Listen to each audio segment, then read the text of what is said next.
Welcome to Man Does Tech, where I solve the problems you didn't even know you had. You start by prepping gear and deciding placement. Insert fresh batteries and test the unit. This avoids false negatives once in the field.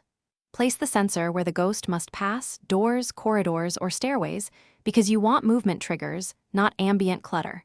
Once positioned, step back and ensure no objects block its view. Make sure it isn't facing another sensor. This reduces false triggers and improves detection range, letting you get useful hits fast as you begin the hunt. Once the sensor is live, you monitor and correlate activations with other cues. Record times and listen. Short ticks versus long blinks suggest proximity and movement direction. Make sure to cross-check each hit with EMF spikes, footsteps, freezing temperatures, or visual orbs. Correlation builds reliable evidence.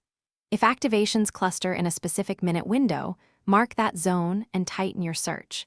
This layered approach tells you not just that the ghost moved, but how it moves and where to focus next. You finish by confirming the ghost type using combined evidence, motion hits plus EMF, fingerprints, or writing, so you avoid misclassification.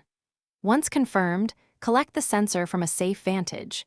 Use a camera to watch while you grab it and step back to avoid provoking a hunt. If the device gave inconsistent readings, swap batteries or reposition it perpendicular to the suspected path. This troubleshooting tip fixes most false positives and restores reliable detections quickly. Thanks for watching. If you found this helpful, don't forget to like and subscribe.